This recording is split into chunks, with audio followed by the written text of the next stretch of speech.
just feel like it's something, and I think. Mhm.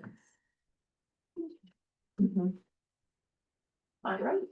7 on the nose. Good evening, everyone. Welcome to our October Science Speaker Series. I'm Janelle Gurley, our Director of Science and Programs here at Maria Mitchell, and I am esteemed and privileged to welcome you guys to Dr. Jackie Mlingo's presentation this evening. And yes, I'm going to read from my notes. Dr. Mlingo will be presenting to us this evening spotted stars and informal STEM learning. The dark spots that sometimes appear on the sun's surface. These sunspots are just one example of star spots, mysterious patches that appear on stars across the galaxy. Far from being simple blemishes, star spots reveal the powerful magnetic forces at work inside of our stars. Forces that also drive so evening, Dr. Mlingo shared her research is the window into the scientific theory. She will also explore how science can reach far beyond the classroom, bringing STEM into everyday spaces and sparking curiosity across communities, from kindergartners to lifelong learners, like all of us in this room. Dr. Milingo is an observational astronomer who has earned her Bachelor of Science degrees in Physics and Astronomy from the University of Kansas and her PhD in Astrophysics from the University of Oklahoma. Her research is currently focused on understanding magnetic activity cycles in sun-like stars through long-term studies of star spots. Dr. Milingo joins the MMA after a year-long AAAS Science and Technology Policy Fellowship at the U.S. National Science Foundation, a mouthful, where she was a fellow in the Office of Legislative and Public Affairs, as well as the Astronomy Division in the Math and Physical Sciences Directorate. Before her fellowship, she served as professor in the physics department at Gettysburg College for over 20 years. So join me this evening in welcoming Dr. Milingo. Welcome, Jack. Thank you. And please call me Jen, because I'm not a professor anymore. You are not my student, so you can call me anything you'd like. That was a really good just overview of my entire background. So what I'm gonna do in this talk, since it's not a typical science talk, or I didn't want it to be a typical science talk, is talk a little bit about how I got here, although Jen just gave a really great background. And then talk about undergraduate research, sort of what the purpose is, my experience with it, and a bit about my research, which I'm bringing to Maria Mitchell and then making available to the students that I would work with here. And then I want to talk about informal STEM learning, which has been a common thread throughout my career. Why I think it's important to have engagement from, as we say, K through grade. And then astronomy at Maria Mitchell, what's going on now and what I'm hoping I could be a part of moving forward with everybody. So, okay, so how I got here. This is just a whole bunch of icons down here at the bottom, just little logos that are my life history here.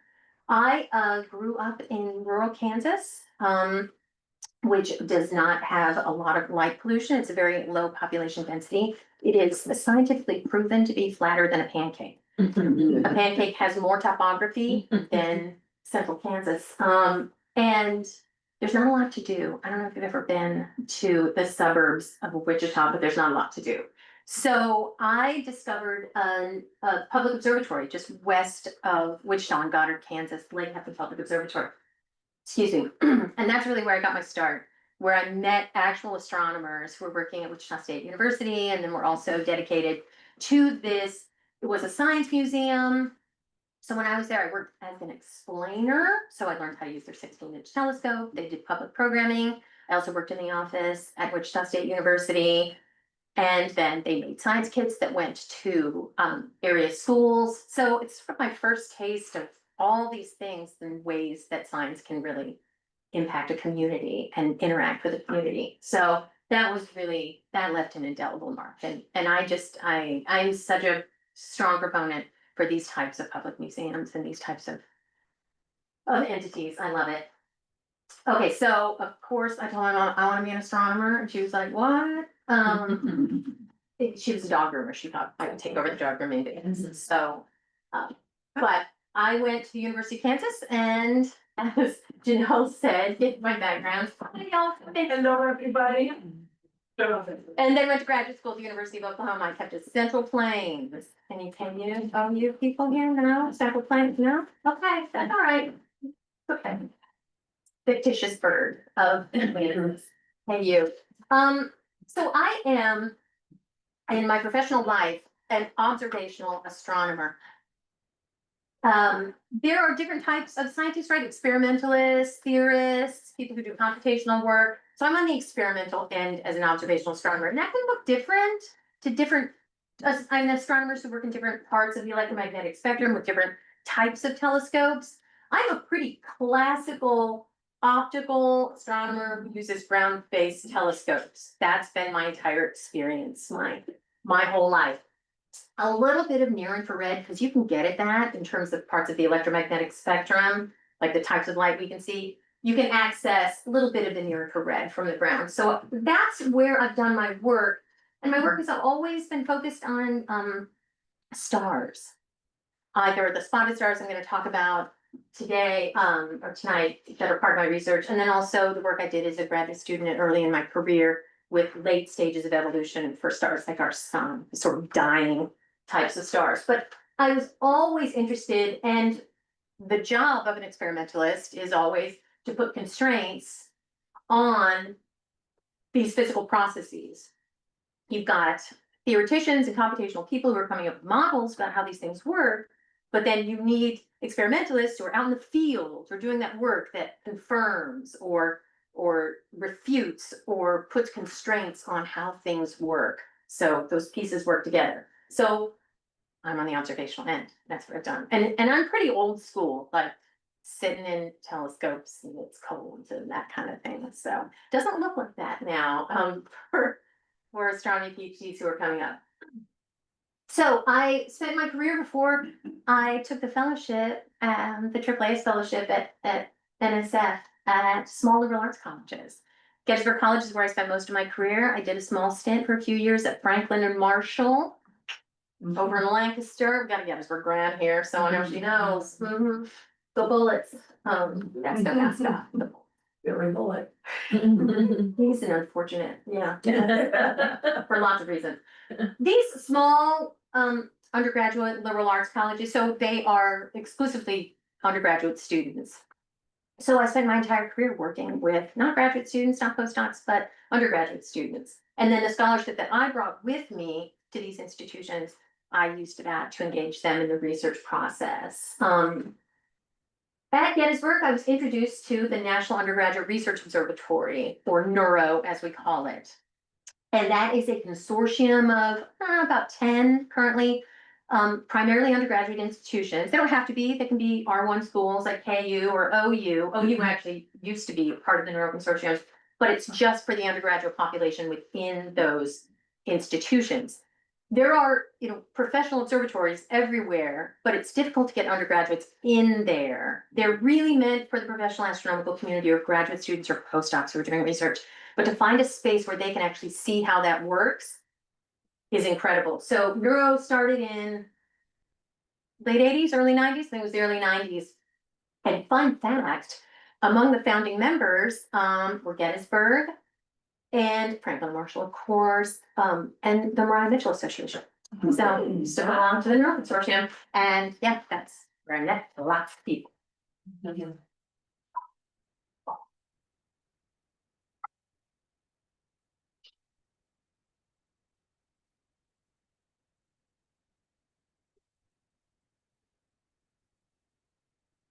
I was telling Joanna the other day, it's interesting, sort of these ways that all the pieces and parts of your life kind of come back together. And you're like, oh, wow, we've known each other for a long time. Am I cool?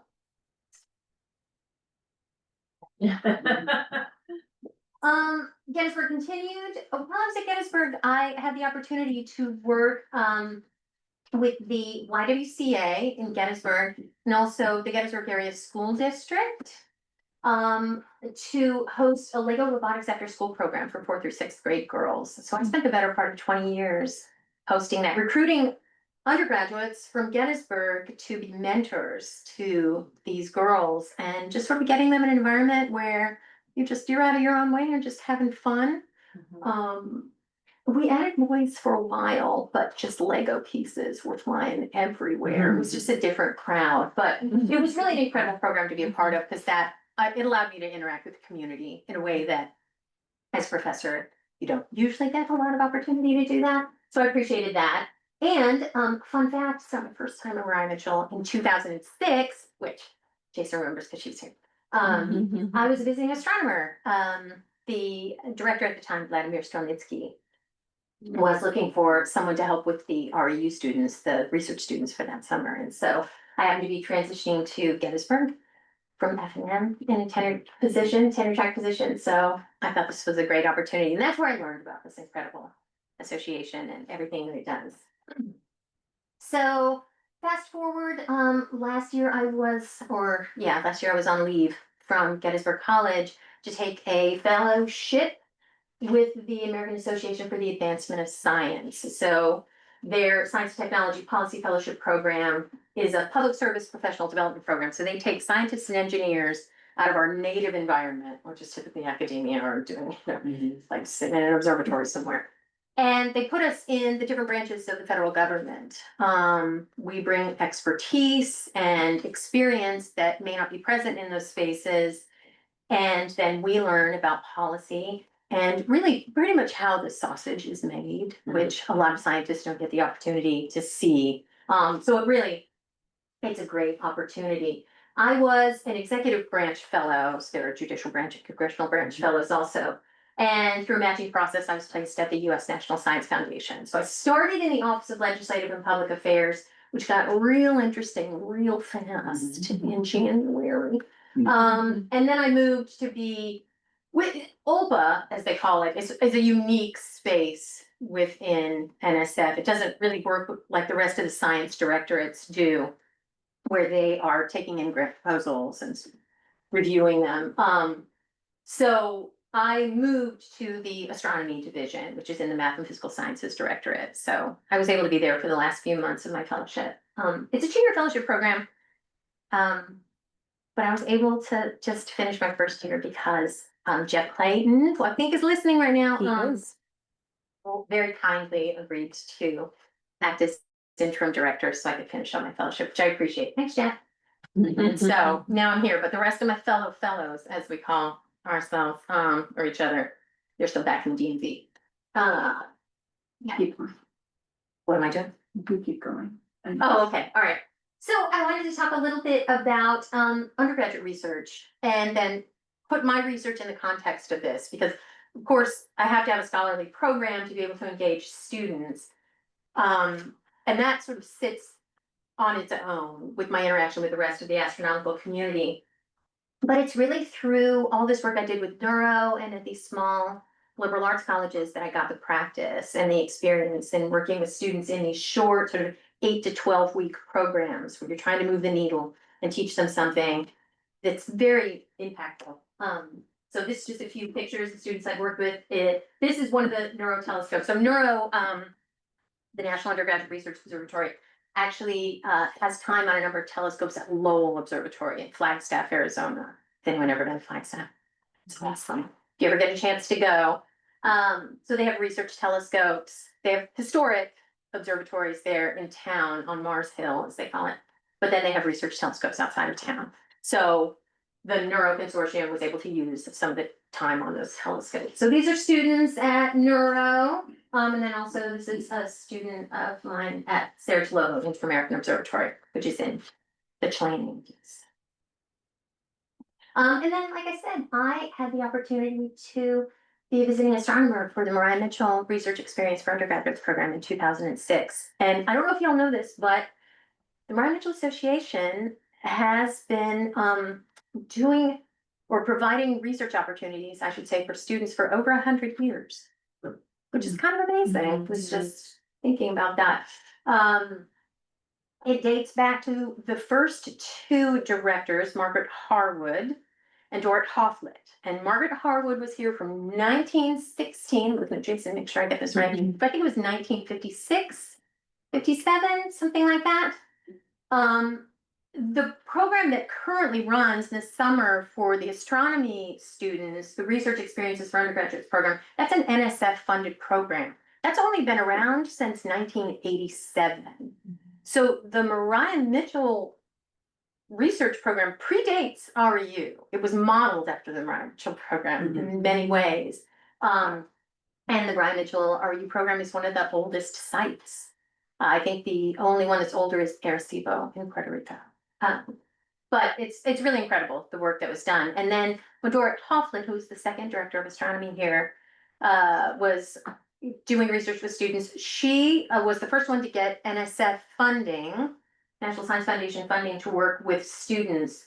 And that was the program that predated the REU program. So I think it's just pretty cool that like Maria Mitchell has seen this all the way through. These are the two students I worked with when I was here in 2006, Joanna Teskey, who's now staff scientist at, it used to be the Terrestrial Magnetism Lab in DC, but they changed their name. And so she's incredible. And then Amy Thompson, back there with the red hair in Sedona, standing there. She's a lawyer, which I love because I'm not a science advocate there in that world. And that's important, right? So when I think about the purpose of undergraduate research, and you could probably stretch this to really engaging anybody in this process in a meaningful way. It's rigorous experiential learning. I know that, there are a lot of people who work in different departments here at Maria Mitchell who know this. Because they do the same thing. You teach them about, at one point someone would have called them soft skills, but I don't even think they're that soft. I think they're really necessary. Teamwork, right? Communication, responsibility to each other, equipment, what you're working on, forming a community, this sort of community of thinking like a scientist, sort of being responsible to that work. It's really a lot of STEM workforce development.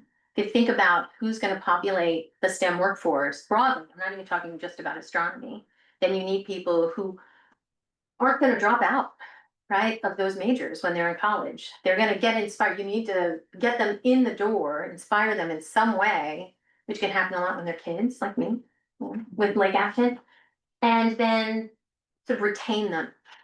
And a really high impact practice, as we would say, to retain them is to put them in one of these research environments that is sort of low. The stakes are different, right? It's not like being in the classroom where you have homework and exams. They still have responsibilities and they're still learning things, but it's just a very different environment for them to do that in. And so when I talk about informal learning spaces, this would count as one of them. It's not in the classroom. No one's getting a grade, but you're doing it because you're committed. So yeah, get to engage people. The stakes are not necessarily low, but they're just different. And then everybody that does it, they get to learn about the research process, stem to stern. And that's really important, sort of seeing how it's done, understanding how it's done firsthand, and it builds an understanding of the scientific process and builds trust in the scientific process, which is. And then for me, the world only needs so many astrophysicists. And it's true, not everybody's going to be an astronomer who comes through one of these programs, but no matter what they do, my aim is that I've gained a science advocate and someone who has a deeper understanding of that process. And that's a good thing. So I don't know if y'all feel the same way in the work that you do in other parts of the association. All right, so what is my research? People have been asking me this at Loins, the open nights at Loins. So what do you do? I have for over 20 years, I looked at that and wanted to make sure that number was right. And it is, have been following 3 stars in the Pleiades. I don't know if you recognize that open cluster. It's in Taurus. So it's a fall winter constellation when it's up. So 3 spotted stars in the Pleiades for over 20 years. So maybe I should start with when Janelle was giving my introduction, we talked about these mysterious spots. They're actually not that mysterious. We know exactly why those spots are there. This is a picture, an actual image of the sun from the Solar Dynamic Observatory. I took this earlier in the year. And you can look at the sun every day through the Solar Dynamic Observatory because it's an orbiting telescope. So it doesn't depend on the weather. It's always going to take an image of the sun in the different layers of its atmosphere. And so these dark spots that we see there are manifestations of magnetic activity that's happening in the interior of the star. And the sun is not the only star that does this. And I'll talk a little bit about how they come up, what that magnetic activity is. There are a lot of stars like the sun. Most stars are like the sun or lower in mass than the sun. So they all have a large mass range. Really massive stars behave a little differently. Really low mass stars behave a little bit differently. But this intermediate mass star range, where the sun resides, kind of the Goldilocks of stars, right? Behave this way and have these spots because of this underlying activity. So understanding this magnetic activity and how it manifests gives us predictive power, the whole point of science, right? How these spots in this magnetic activity behaves over time. That's important because it not only gives us a better understanding of the interiors of stars, which we can't see. We have to have some way of, again, constraining what's happening to our models of what's going on in the interiors of these stars because we can't see it directly. But also, this magnetic activity affects the environments around stars and planets. So, and you may have noticed that. We'll talk a little bit about what part of the activity cycle we're in right now with our star, with our sun. The sun, these spots that you can see, is the only star that we can resolve as a disk and see these spots. So the stars I'm following are so far away, I can't actually see the spots, but I can see how their brightness changes as the spots come and go. So that's how I'm doing it. So we have different methods of tracking this magnetic activity. For the sun, it's literally counting up the spots and spot groups. And there's a very long history of doing that. So long-term monitoring, as I'm doing, it reveals that spot coverage, also spot asymmetry, which can tell us a little bit of something about that magnetic activity, the rotational period of the star. Stars rotate on their axes. Did you know that? There you go. Stars rotate on their axes. Our sun rotates on its axis about once every 27 days, something like that. And then it tells us about how the period over which these spots in this magnetic activity ebbs and flows. That's what I do. All of my spotted star data has come from the NURO, or the National Undergraduate Research Observatory. So there is some subject telescopes that I've used over the years at Lowell Observatory, and it's just a collection of the wonderful students that I've worked with. Well, no. Okay. All right, so where do these spots come from? This little movie showing spots to show up in pairs with a north magnetic pole and a south magnetic pole, because there are no magnetic monopoles. They always come in pairs. And what happens is stars have magnetic fields. They're dynamic magnetic fields like the Earth's magnetic field is generated. It's a dynamo. I don't know if you've ever heard of that. But that takes mechanical energy and turns it into some form of electrical energy. That's what a dynamo is. So for our Earth, we have that iron nickel outer core that's liquid. So you need something that is conducts electricity and flows to create a dynamo like this, a magnetic dynamo. And then there also has to be some amount of rotation that occurs. So that's how our magnetic field is generated on the Earth. In the sun doesn't have an iron nickel outer core. It's all ionized gas or plasma, which is a good electrical conductor. So it's just filled with electrical conduction. And then it rotates in a really weird way. It's a gas. It's not a solid. So it undergoes what we call differential rotation, meaning the different latitudes rotate at different rates. So around the equator, that gas will rotate once every 25 days. At about 45 degrees latitude, that'll rotate once about 27 days, 28 days. Strange, yes. And that also occurs at depth.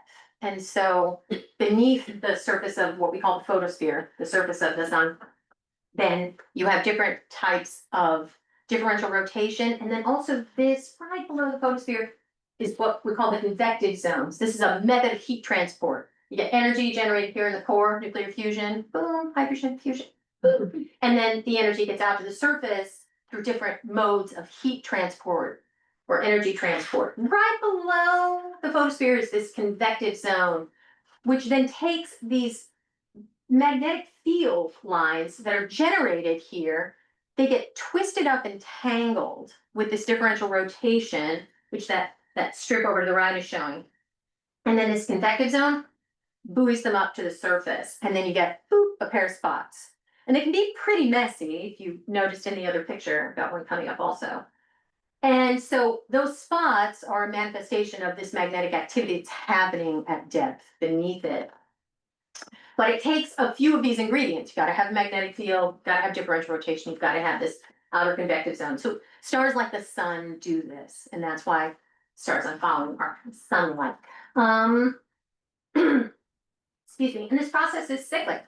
For our sun, gets all twisted up, creates a bunch of sunspots, and then it resets, changes the magnetic polarity, and does it again. And so we'll find that we have a lot of sunspots every 11 years, and then not a lot of sunspots every 11 years. So that periodic behavior. And that's what I'm trying to look for in these Pleiades stars. So I thought it would be interesting to show you this. These are images of the different layers of the atmosphere of the sun. It sounds strange because it's a gas, but it has a defined place that we call the atmosphere. I know, it's weird, but it's true. This is the photosphere where we see the spots.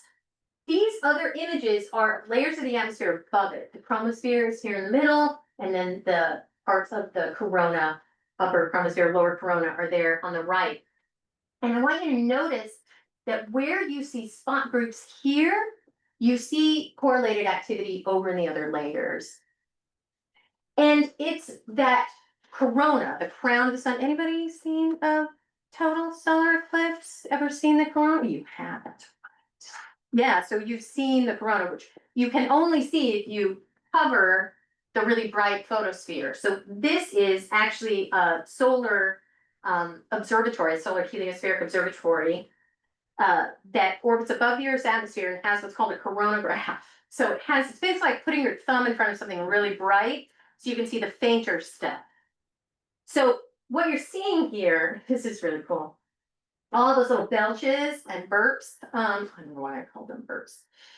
Those are coronal mass ejections, as we would call them. So they're from this magnetic activity where a huge outburst of radiation and particles will just get belched off, of the sun. And this happens all the time, particularly when you've got a lot of magnetic activity happening. When that happens, because the sun rotates on its axis, let's say you're the Earth and I'm the sun, and then suddenly, poof, coronal mass ejection. In a few days, that's going to land on the Earth, and it's going to interact with our magnetic field, and then that has consequences in how it affects our ionosphere. So for communications and various and sundry other things. So when we have a lot of activity like this, you'll see aurora occurring a lot, particularly at lower latitudes, because they're typical at high northern and southern latitudes. It's the way the charged particles sort of spiral into the magnetic field of our Earth. So now I'm talking about our Earth's magnetic field. But if you've got a lot of activity, then you can see aurora at lower latitudes. My own husband saw aurora in Gettysburg, Pennsylvania. Yeah, I was in DC, so I had no. Sweden. Well, yeah, of Part course. Sweden. Yeah, but you've got that high latitude. So yeah, this magnetic activity is correlated. It affects the environment around stars and planets, even when planets are forming. And so understanding the activity, again, gives us predictive power and lets us understand stellar interiors. The 3 stars I'm studying in the Pleiades. How fast was that picture speeded up? This guy right here. Yeah. I want to say it was the course of just maybe a few minutes. There was a clock that was running here.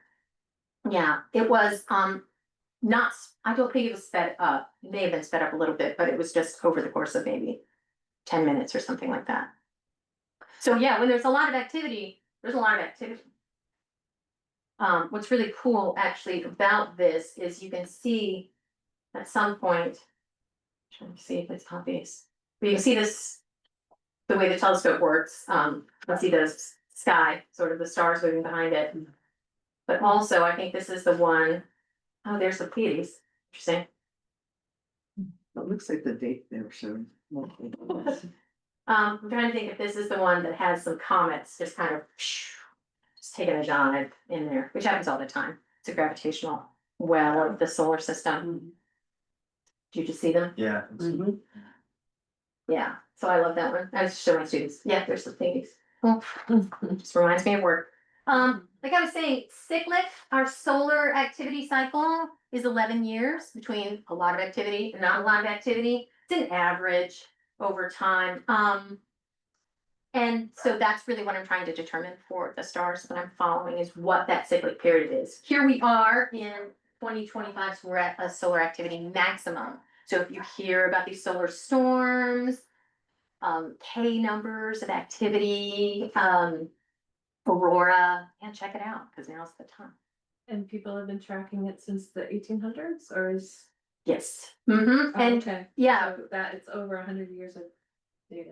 tons. And there are other ways you can get indirectly at sunspot activity. I mean, Galileo literally drew pictures of the spots that he saw.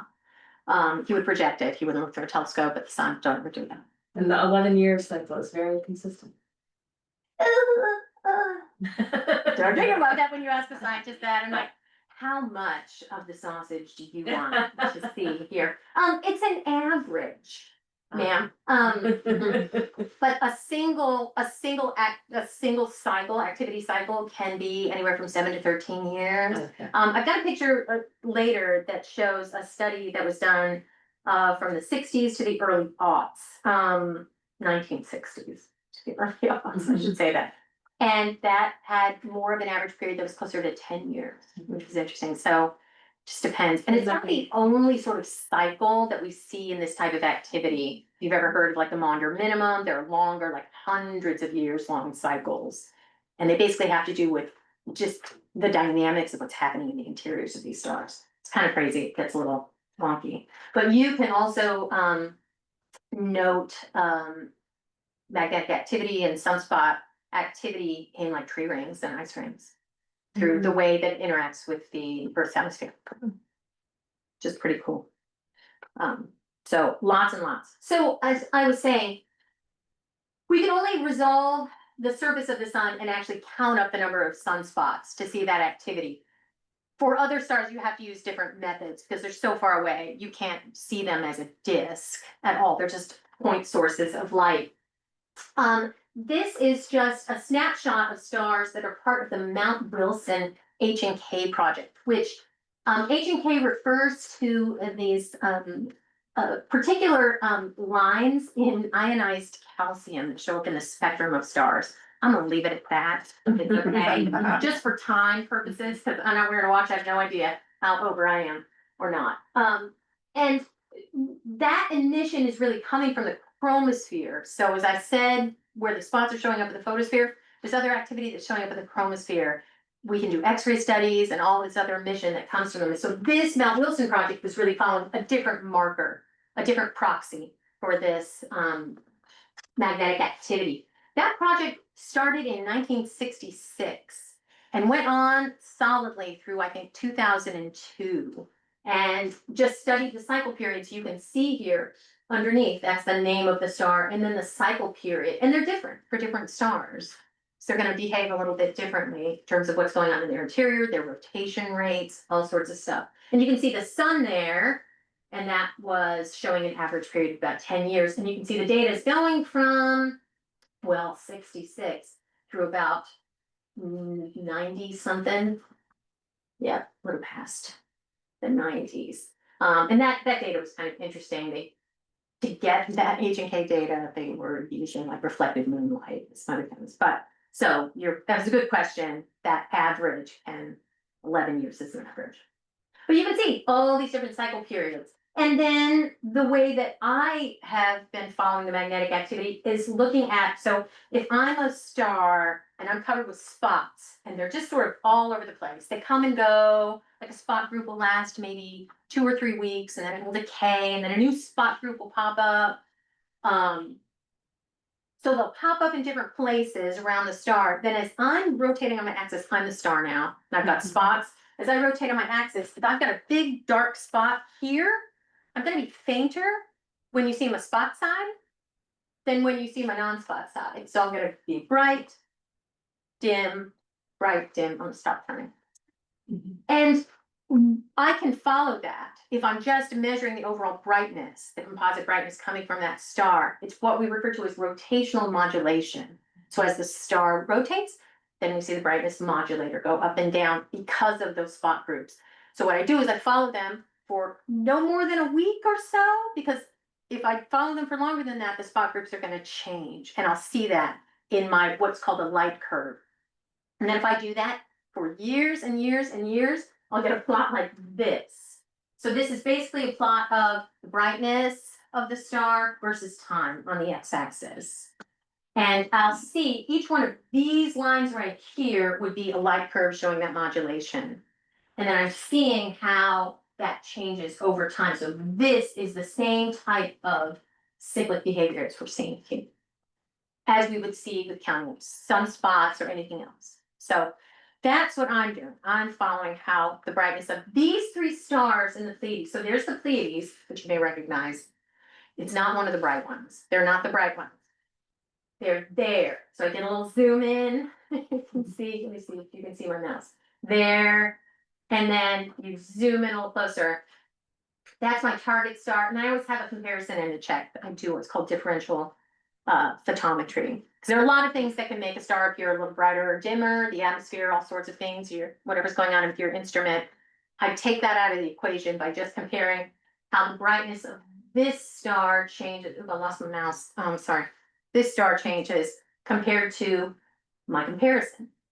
And then I want to make sure my comparison doesn't vary, because so I compare it to the check. And these two aren't supposed to vary. Notice I said aren't supposed to. Turns out there's no star that doesn't have some variability in it. So rude. All right, so that was, as I said, it was 3 stars. That's 1883. This is, I make sure I've got the right here. That's 2244. I know these guys very well. And that's 2927. So yeah, it's fun. And it's a really, the learning curve's not that steep, so I can really engage students in it pretty quickly from the ground up, and I can get somewhere. I can move the needle on them seeing the entire process from data gathering to analysis in like a 10-week, 11-week period. So that's really great. This was the rotational modulation I was referring to earlier. This is my attempt at matching where the spot is to how bright it is. And so they rotate in and out of view. The Pleiades is a young cluster. It's only about 100 million years old. And I know that sounds like not young, but the sun, anybody know how old the sun is? 4.6 billion, which is about how old the Earth is. So 4.6 billion, the sun is like a solid middle-aged star. And as I said, it rotates, once every 26, 27 days, something like that. These are very young stars at 100 million years old. So I know it doesn't sound like that, but they are. And the rotation rates are very rapid. So those 3 stars rotate anywhere between once every 6 to 12 hours, which is kind of nutty, but it's that fast rotation that makes them very active in terms of that spot activity. So yeah, the distribution of spots changes, and I follow that, and I can try to unpack some information about it as I do. This is just some examples of light curves that I've collected, and you can see they change. They change in amplitude, they change over time, and that's just an indicator of that magnetic activity at work. And then these are some long-term plots for just 2 of the stars. You can tell I haven't done all the work for the 3rd one, and you can tell you can't tell when I stopped, because this is a different measure of time here. But trying to unpack this, which looks a little messy, I'll give you, but unpacking that and trying to find that cycle period. So that's the work I'm bringing to the table. What I've done is a little bit of analysis with what I had at this time, which I want to say was, this was not the full suite of data that I had for all 3 stars, but it was showing an initial period for 1883 of about 9 years, and for 2927 about 14 years. And then I haven't unpacked 2244 yet. So yeah, it's ongoing work. as I said, they're ultra fast rotators. They are unique in the parameter space of research for these types of stars. And because there's such a long timeline of data collection for them, it's really cool. As their cluster members, it lets us pin down a little more of the parameter space for them that makes it useful. So yeah, I'm looking forward to getting a student in on this because there are lots of surveys also of the sky that include these stars that can be added to these. So that's pretty great. Okay. How did you choose them? Or were they given to you? These 3 stars I inherited. So when I got to Gettysburg, I was doing the work from my dissertation. And it's just the learning curve was a little steep for the students for the amount of time I had with them. And they typically hadn't had modern physics and quantum mechanics yet, which they needed for the research project I was doing. And I want to grab students early on. Like I want to grab them in the first year, after their first year, right? Moving into their second year. Because I want to make sure that if they're frustrated, because often physics and other STEM majors can be really challenging, and you know, a little bit of failure just does not sit well with some people. I'm fine with it, by the way. I'm great. Yeah, just makes you healthy. But putting them in this different informal learning space where the stakes are different and they can sort of see themselves in a different way in the scientific community, that's really helpful. So switching to this project, which I inherited from some astronomers at Franklin and Marshall and Gettysburg and taking from college, yeah, that was really helpful to start doing. But yeah. So yeah, these stars, at least 1883 has been studied since the 70s. So I have archival data for them. So how does this fit into informal STEM learning? And then the things I'm really excited about now that I'm here and I'm no longer a professor teaching physics. Although I love teaching physics. Do people love being in physics? I don't know. You have to ask them. You know, I'm outside of the formal classroom environment. So the goals and the outcomes are different, right? It's just fun.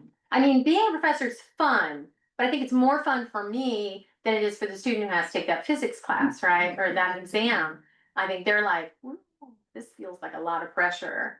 And so this is just a really different environment. It's volunteer, right? No matter what we're doing, scalping or whatever, you know, taking people out to learn about birds, all of it. It's volunteer. They want to be there, right? And so I love that. Curiosity's maxed out, engagement is different. And it's a two-way conversation, right? As a professor, I'm just, because I hold all the expertise in the room, and I guess I still kind of do when it comes to astronomy and people, but still, it's a more informal space, and then there's a little more just room to have a conversation and not have it just be one way. Yeah, and the audience is broad. It just involves different communities. It's not just college students, right? I love working with young kids, retirement communities, everybody within the community. And it's just a commitment to lifelong learning, as we say, from kindergarten to retirement communities, K through Greg, as I learned in the Office of Legislative Republic. And this has been a common thread throughout my career, right? Starting at Lake Afton, which really was inspiring to me. I used to do open house nights at KU, the Clyde Tombaugh Observatory. Clyde Tombaugh discovered Pluto, by the way. He's a Kansan. And, you know, at the OU Campus Observatory, I used to ride around with a traveling inflatable planetarium in the back of my Toyota Corolla Tercel. I couldn't even lift the thing. And just go to local schools and have fun with that. Given numerous public talks, you know, the Lego robotics program at the YW was so fun. Yeah, so just being here, I had a really good time working with the 55 plus retirement community in Gettysburg, Campbellbrook. They had an astronomy club. That was super fun. And yeah, I'm really happy to be here and to engage with this. So I've been thinking a lot about, you know, Astronomy Maria Mitchell, just sort of what's going on now and what maybe can happen in the future, things I know that are underway, ways that I want to work with everybody else here. What's going on now? There's a summer research program, of course, with undergraduate students, been going on for over 100 years, right? Public open nights at Moines, a lot of different ways that I know the K through 12 community are engaged. Vestal Street Observatory, its recent renovation. There are tours of the Pillar Room and the astronomers study right across the street from here. Really, really cool. The astronomer study, which was built for Margaret Harwood to do her work in, because observatories can be a little cold sometimes and not a lot of space. So that's really fun. And then, of course, there are astro-tourism opportunities that are going on where people can just travel to these amazing spaces that have this overlap with an astronomical event like an eclipse or engage with like a really incredible observatory that is also close to a winery. Seems like a lot of fun. What would we, and I'm saying we, right, like to see happen? Being the new astronomy director, it's not, I mean, it's not just about me. I'm part of a community and I'm really excited to know what, you know, everybody would like to see happen. Some of the things that are on my mind, opening the 17-inch that's over in the historic observatory right across the street for special events and other programming. So I'm working with Jeff Clayton, who was the interim director last year, and now official astronomer, and then Gary Walker, who's our telescope engineer, to try to get that back up and running. Super fun. Thank you, Jason. Shout out to Jason for all the help in making that happen. It's a special place. It really is. I'm not even being sarcastic about that. That observatory is, I mean, for an astronomer, that observatory is an amazing place. I'm really looking forward to engaging year-round residents, right? The adult population, retiring community members, right? We got the K through 12 community covered, especially with the rest of the program people and the education people at the Maria Mitchell Association. But, you know, what about an astronomy club for adults? Wouldn't that be fun, right? I'd like in that astronomy club to find some people who want to volunteer at Lawrence. I'll train you up. I will. I learned how to use a telescope when I was 16. Damn. And you know, there are lots of community science projects available in astronomy. More and more coming online, and they're really fun, just sort of showing people how they can engage with that. And I was just having a conversation with someone about adding the 24-inch out at Loynes to a network of global telescopes, which would allow other people to use it and then allow us to use other global telescopes. But and sort of sharing it in that education and then also research capacity. All right, that's all I have. I wanted to leave a little bit of time for questions. I think I'm at 50 minutes, something like that. I don't know. I think that clock is right. So yeah, ask if you have any questions. I'm done.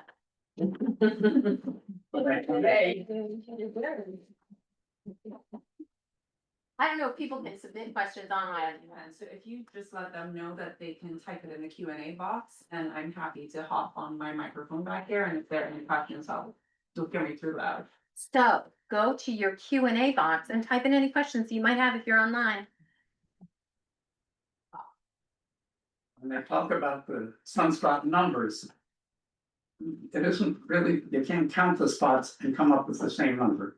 How do they derive that? Yeah, so they have ways of actually putting them into groups. Let me see if I can go back here. Get at one of these images. They have a specific way. I don't study the sun, right? That seems really weird and like, you know, territorial, but like there are sunspot people and there are star spot people. And we do talk to each other because we're the same. But they have a very specific way because they're the only ones who can actually see the spots. They have a very specific way of grouping them. And so they'll talk about group numbers because they always show up in pairs.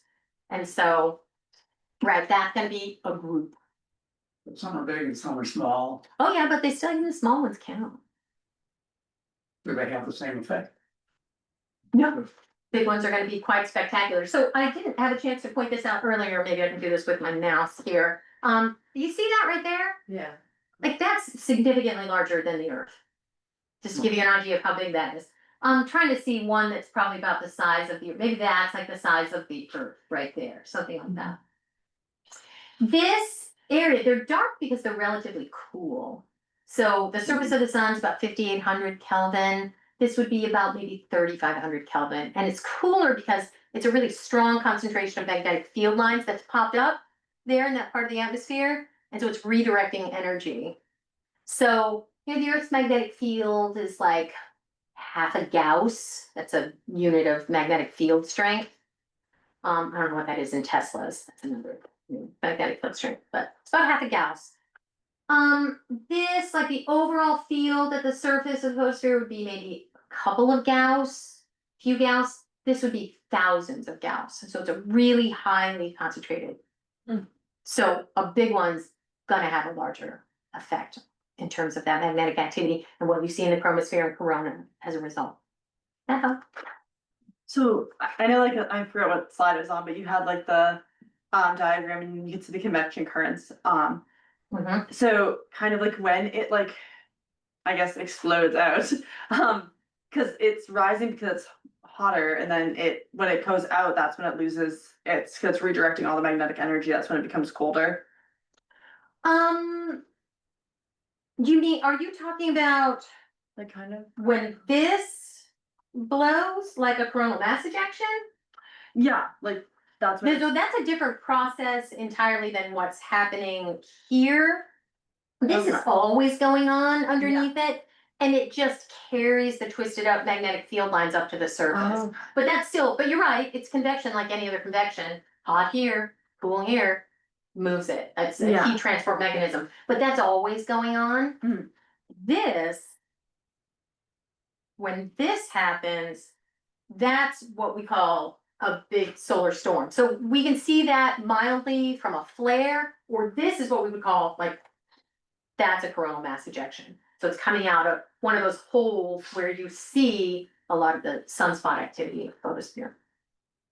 That makes sense? Yeah. Yeah, and those puppies, I mean, light takes about 8 minutes to get from the sun to the earth, but those take a couple of days. Particles travel a little bit slower.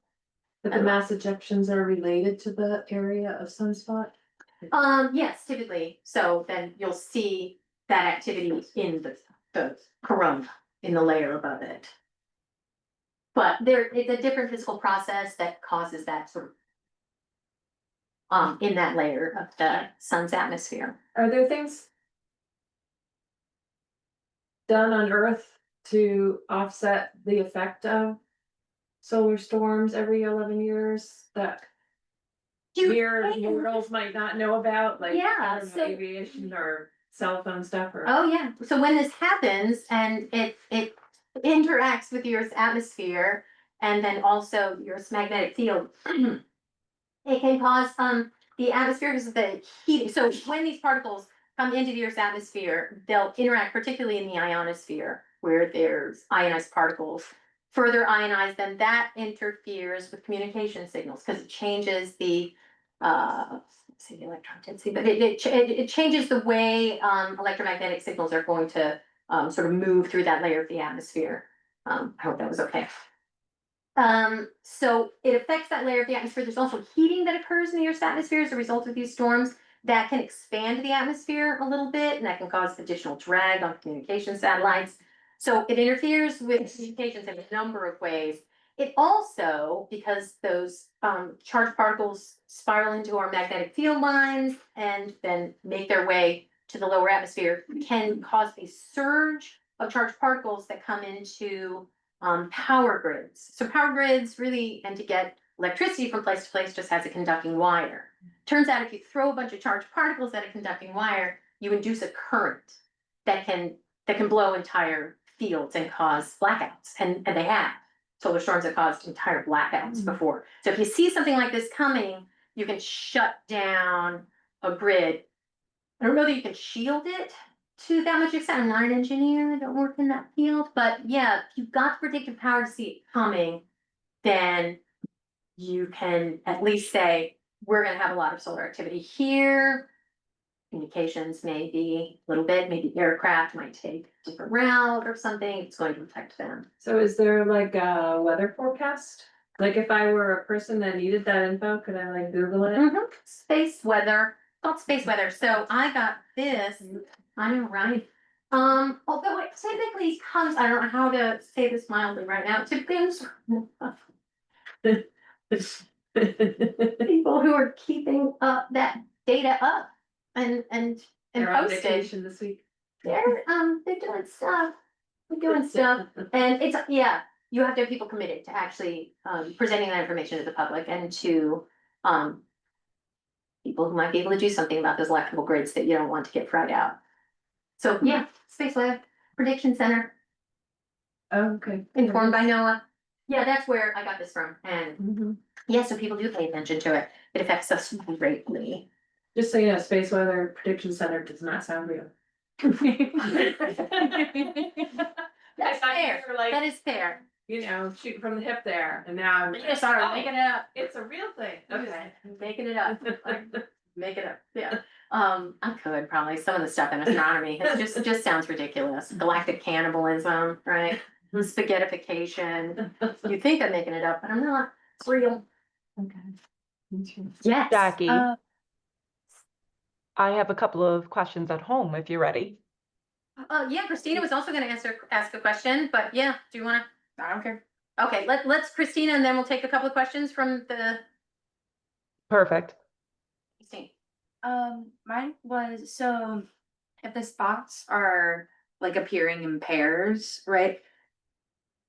Can you know like which ones pair together, or like, cause it could be like, well, like, you know, like my pair is just like super far away or like super Mhm. close, like how do you tell? Like, oh yeah, these are a pair and these are a pair, Yeah. and it's not just like. Put any images from, there are such incredible images from like telescopes, orbiting telescopes that are specifically taking high resolution images. There's also ground-based telescopes, like the Dana K. Inouye Solar Telescope in Hawaii that take, and there's also a telescope in the Canary Islands, high resolution images of these spots. And it's almost like, if you've ever seen those toys where you had the iron shavings and you could see how they arced between the north and south poles of a magnet, there is ionized gas that will, you can almost see it here. Ionized gas that will flow from one spot to the other, like two poles of like a U magnet. So you can, and you can look at which one's a North Pole, which one's a South Pole, right? With different methods. Sorry, Janelle, you have questions? Yes, we do. So from an anonymous attendee, I hear there's a solar storm that might affect Earth tomorrow. How much disruption might we have? I would get that information from the Space Weather Prediction Center is what I would do. And they have ways of marking the severity of these types of storms. It's like a K number of sort. I didn't look that up. That would have been a good thing maybe for me to see if there was a lot of activity coming up. But I would just Google like space weather and yeah, solar storm severity. You got to be a little careful on the internet with space stuff, but but you would expect maybe increased auroral activity, which is always the pretty side of it, and maybe some communications glitches when it comes to anything that uses the ionosphere. Does that help? Yes, thank you. We have a question from John Daniels. What is the status of the REU funding? Okay, well, so everyone at the National Science Foundation says they are not at work. So, I know I helped Jeff write the, proposal for the Maria Mitchell REU site. That got turned in August, so they would normally be forming panels to review those right now. And then we would learn about them late in the year, probably early next year, but if nobody's at NSF, there are no program officers, then there are no panel reviews going on, and it's all come to a halt. Thank you, Jackie. And one more from Samantha Osmer. I was at MMA in January 1989. How do you confirm your star's variability is from spots and not from some other process? That's a good question. There are a lot of reasons why stars can vary in brightness. Intrinsic reasons like these spots, or some of them literally pulsate. So that was a good bit of work that that some of the early directors of astronomy here at Maria Mitchell did, using, they have this huge collection of glass plates. So there are a lot of reasons intrinsically that stars vary in brightness, also extrinsically, if a planet passes in front of a star, its brightness will change slightly. They have different signatures, those things that cause those variations in brightness. So a spot is going to look different. So I do what's called photometry. I'm measuring the brightness, but I'm measuring it from different wavelength regions using filters. So I can tell the difference between a spot, a flare, and a planet. They're going to have these different signatures and these different methods we use to gather the brightness. So we can do it. We do it. Because I mean, astronomy is tricky, right? You got this thing that's really far away and all you have is the light. So you have to figure out, we know a lot about electromagnetic radiation. We have to figure out what the difference is between a signature that looks like this and a signature that looks like that. Can I add something about the funding? At the risk of maybe saying something, it's not just getting those program officers back in the room so they can form the panels. It's ensuring that the budget is there to support the scientific enterprise, and that includes this workforce development. So it's not just that. You can bring everybody back. If the budget is tanked from 9 billion to 3 billion, there are no RUs. There's nothing of the kind that decimates the scientific enterprise. So it's more than that, but you know, the shutdown's not helping. Cool. Thank you, Jackie. Sorry, I feel like that was a little bit of a bummer. Oh, is this a question? No, it's not a question, it's just that it's an answer to a question. Oh, isolated G2 moderate geomagnetic storm activity, likely late October 16th. The arrival of CMEs, those are coronal mass ejections. And now y'all know that. CME, you can just walk around town talking about CME. Let the sun over the course of October 13th, takes a few days to get here, like I said. It's not immediate. G1 minor activity likely to carry on into the 17th. Possible additional CME effects on or near the Earth environment. And so, oh look, that's coming from NOAA. So again, that would look like Your SWPC. yeah, so that would look like aurora or little communications glitches, things like that. As it does affect satellites and again, anything that bounces off the ionosphere. So Does it affect the natural world? Like, you know, honeybees are mysterious, like how do they know where they're going? Or, I don't know, other crazy things that people haven't learned about, but. that is a great question. It's way outside my wheelhouse. Honeybees are not. Or other animal things. Yeah, I mean, but I mean, often these things do. I don't know.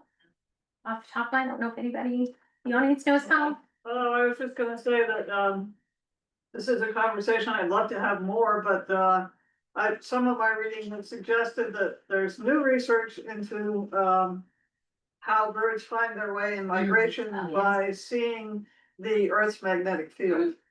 So, Right. so anything that changes the field changes their perception, but you know, how that works, I mean, birds are just astounding creatures. I mean, they have an ability which I really wish that I had to sleep with half their brain, see out one eye, sleep with the other, you know, be awake in the other half. I mean, I get so much stuff. they're yeah. Not flying. Well, they fly at night. A lot of them fly at night. No, I just take that skill out. Then, you know, they actually studied indigo buntings with a planetarium to see if they were actually navigating by the stars. That's a. So that's a visual pattern seeking Yeah. that they can do. But I don't know about other ways that this solar activity does, because it does have an effect on the Earth's atmosphere, and so. And the magnetic field, I would be surprised. But I'm just not familiar with studies like that. Yes, I have a question. yes. With the garbage that we are sending out in space today, It's a good way to characterize. how does that affect your work? Ah. You're talking about the satellite constellations? Oh, yeah. Any. It does. So as I said, I work with and have always worked with ground-based optical telescopes. And so I don't know, has anyone ever seen a satellite actually in the night sky? Yes. So especially when they're first launched, these constellations of satellites, they're very reflective, very bright. And then they move sort of in unison. If I'm an astronomer at a telescope and I'm taking an image like this, I don't know that this is really clear, but like when you think of how big this is in the night sky, you can see that little patch in the night sky. You know, it's probably like the size of my finger or something like that, a little bit smaller than my finger. But by the time I'm zoomed in on my telescope to something like this is not a really big patch of sky that I'm looking at right here. Like a tiny, tiny, tiny, tiny, tiny fraction of my extended finger here that I'm looking at. Over the course of the evening, I might take like 300 frames or something like that, including calibration frames. I will occasionally get a satellite or a plane that moves through, maybe two, maybe, and it'll just be one line, so I can take that out. But with these satellite constellations, you can find, we have a word for it at Neuro, it's called getting musk. Where you just see this, just a series of lines that are going through your image, which then is going to interfere with my ability to actually do photometry or measure the brightness of something, because it's jacked around with the rest of the brightness of the frame. So that can be problematic. There are ways to take that out statistically with digital imaging and reduction.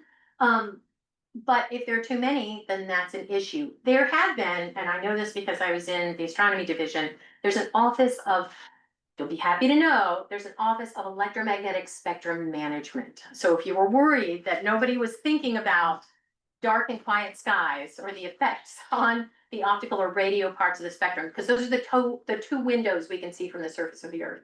The optical part of the spectrum and the radio part of the spectrum. That's why there are only optical and radio telescopes on the surface of the Earth. So this office ensures that they're maintaining agreements, international agreements with companies that launch these satellites to say, hey, we need you to make them a little less reflective. That'd be great, right? They take a little while to get out to their geosynchronous orbit or wherever they need to be, whether they're a communication satellite. We need agreements on, because they not only upload, but they download, right, data. We need agreements on where that is directionally. And so there are people within that Office of Electromagnetic Spectrum Management that are trying to broker these international agreements with these companies that launch these satellites. Because nobody wants to lose the darkness of the sky or the radio quiet of the sky. So we can have access to these things. That's a great question. It affects us, yeah. So trying to keep it. Yeah, yes. How is AI impacting your research? My research, not at all. But pretty much because I'm kind of kicking it old school, but is it part of the astronomical community? Absolutely. Especially with these large surveys. The way, you know, like I said, I came from a generation of astronomers where I take individual frames, I take calibration frames, I reduce them. There are huge survey telescopes and data sets that come in that are already fully calibrated. And for me, I'm gonna draw an artificial aperture around the stars and collect their brightness and then do the subtraction. I'm doing all of that by hand. But really, these large data sets are moving forward through machine learning and having machines take, let's say you're looking for something that is changing in brightness. I might take the image of the same part of the sky and then just subtract it. Or if I want to find something that's moving, subtract it and see the thing that's changing in the background. That can be done through machine learning and with these huge data sets coming from observatories like the Vera Rubin Observatory, the NSF DOE Vera C. Rubin Observatory, excuse me, in the Chilean, it's down in the Chilean Andes. So they'll use a good bit of this machine learning to try to look at things that are moving or changing in brightness. So it's a part of these large data sets like anything else, but there's always there's a human in the loop. There has to be a human in the loop. That's a great question. Yeah. You're never gonna get rid of the human in the loop. When the zombie apocalypse comes, I'm gonna be set. Maybe not. I don't run that fast. We were just talking about that earlier. Are there any other questions? I really enjoyed this. Thank you very much for being here.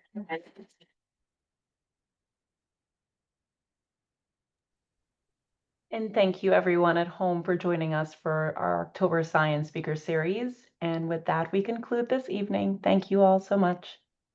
Thanks, Sarah. Just gonna come back around the corner.